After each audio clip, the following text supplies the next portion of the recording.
bagaimana cara menulis cerpen agar cerpen kita menarik. Gimana sih caranya untuk membuat judul yang menarik atau unik?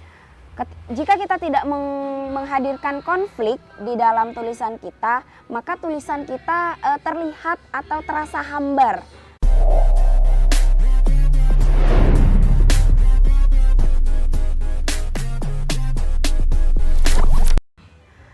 Assalamualaikum warahmatullahi wabarakatuh. Halo semua teman-teman dimanapun kalian berada, bertemu lagi dengan saya Zakiatul Maulidia di channel FLP Pamekasan.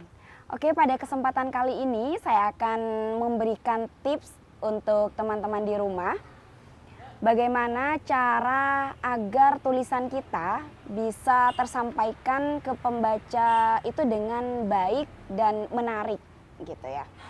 Nah, terkadang ketika kita menulis, kita ragu dengan tulisan kita, apakah tulisan kita akan sampai ke membaca dengan bagus atau tidak. Apakah pembaca akan suka dengan cerita atau tulisan kita atau tidak, seperti itu. Nah, ini ada beberapa tips yang akan saya bagikan kepada teman-teman di rumah. Semoga tips yang akan saya bagikan ini bisa bermanfaat dan dapat diimplementasikan ketika teman-teman menulis tulisan fiksi ya, cerpen atau cerita mini dan lain sebagainya. Langsung saja 5 tips yang akan saya bahas pada kesempatan kali ini. Yang pertama, bagaimana cara menulis cerpen agar cerpen kita menarik dibaca oleh para pembaca. Oke, yang pertama yaitu hindari bahasa yang bertele-tele. Artinya, bahasa yang kita gunakan ketika kita menulis cerpen itu harus disampaikan secara efektif. Jadi meskipun terlihat sederhana, namun sampai ke pembaca atau dapat dipahami oleh pembaca itu lebih baik daripada bahasa yang kita gunakan panjang, terlalu panjang, namun tidak memberikan pemahaman kepada para pembaca itu tidak baik seperti itu. Jadi perhatikan bahasa yang kita gunakan ya, usahakan hindari bahasa yang bertele-tele sehingga pembaca biasanya kalau sudah seperti itu akan bosan membacanya. Itu yang pertama. Kemudian yang kedua, apa yang harus kita lakukan yang kedua? Kita harus memilih judul yang menarik atau unik. Nah, gimana sih caranya untuk membuat judul yang menarik atau unik? Alangkah lebih baiknya lagi, judul ketika kita ingin menulis, ketika kita ingin membuat cerpen, perhatikan judul kita. Jangan menuliskan atau meletakkan nama tokoh di judul itu. Selain itu, kita tidak boleh memasukkan ending cerita atau hal-hal yang bisa menggambarkan apa akhir dari cerita yang akan kita tulis, seperti itu. Juga judul itu tidak boleh terlalu panjang. Saya berikan satu contoh judul cerpen yang menurut saya itu cukup menarik. Salah satunya adalah karya Surya Gemilang, judulnya Mama Menelpon dari Neraka. Nah, ketika pembaca membaca judul tersebut pertama kali, hal itu kalau menurut saya pribadi sebagai pembaca itu cukup menarik. Mama Menelpon dari Neraka membuat pembaca itu berpikir, apa sih isi dari cerpen yang akan saya baca ini? Mama menelpon dari neraka, seperti itu. Itu yang harus kita perhatikan dalam menentukan judul tulisan atau judul cerpen kita ya. Kemudian yang ketiga, kita harus menulis bahasan pertama atau pendahuluan di dalam cerpen itu dengan bahasa yang membuat penasaran. Jadi jangan langsung to the point ke cerita yang akan kita tulis gitu ya. Jadi kita buat apa istilahnya, kalimat-kalimat pembuka sehingga membuat pembaca itu penasaran dengan tulisan yang akan kita tulis, seperti itu. Itu yang ketiga ya.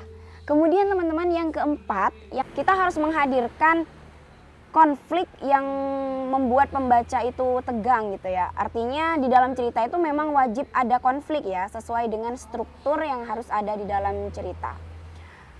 Jika kita tidak menghadirkan konflik di dalam tulisan kita, maka tulisan kita terlihat atau terasa hambar, tidak tersampaikan dengan baik ke pembaca, seperti itu. Jadi ketika kita menulis, kita harus menghadirkan konflik di situ, entah itu konflik secara fisik maupun konflik batin. Misalkan kalau di dalam percintaan, konfliknya misal saya berikan contoh ketika hubungan jarak jauh gitu ya, kemudian tiba-tiba salah satu dari mereka selingkuh atau lain sebagainya, seperti itu. Intinya yang membuat pembaca itu tegang gitu ketika membaca cerita kita. Kalau seperti itu bisa dijamin pembaca itu akan membaca tulisan kita hingga akhir karena merasa tertantang membaca cerita dari kita itu, seperti itu ya.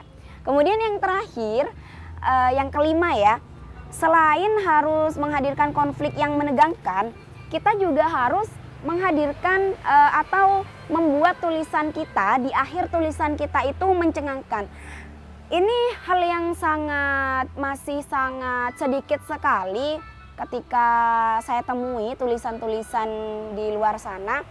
Jadi misalkan pembahasannya di awal ini romance ya, misalkan kita bahas cerita tentang romansa atau percintaan. Jadi di awal ceritanya adalah si A jatuh cinta dengan B, kemudian A dan B ini menikah. Nah itu kan sudah tidak biasa, sudah biasa ya, mohon maaf, itu sudah biasa. Jadi ketika si A suka dengan B, kemudian di ending akhir cerita itu mereka jadi, itu hal yang biasa menurut saya. Coba kalau misalkan ternyata A suka dengan B, si B punya sahabat, si sahabatnya si B punya teman gitu, kemudian di akhir cerita si A ini menikah dengan temannya teman si B gitu ya. Jadi hal itu menarik bagi saya, mungkin bagi pembaca juga demikian. Jadi jangan ending itu jangan seperti itu saja, jangan hanya mengalir seperti itu. Jadi kita buat bagaimana cerita di akhir itu di luar praduga gitu.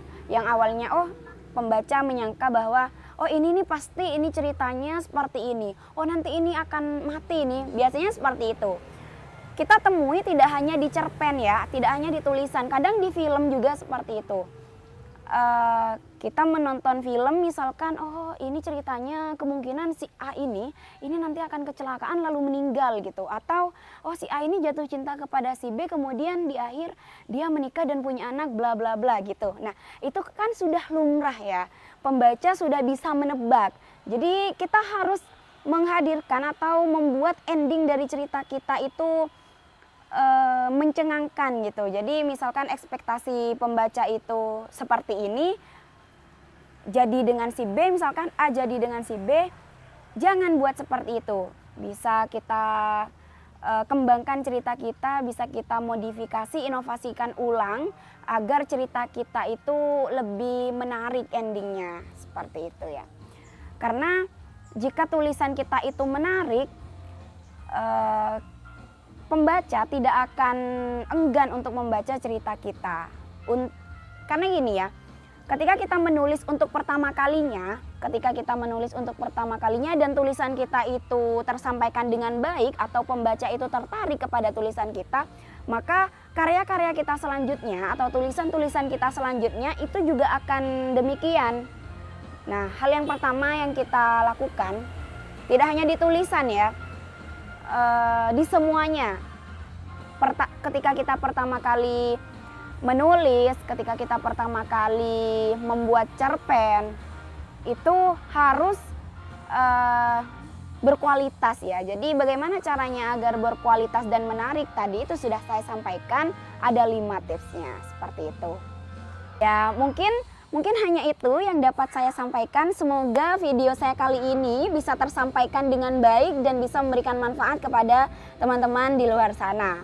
Sampai bertemu lagi di video selanjutnya dengan pembahasan yang mungkin lebih berbeda dan lebih menarik lagi untuk teman-teman semua. Akhiran dari saya, salam literasi. Wassalamualaikum warahmatullahi wabarakatuh.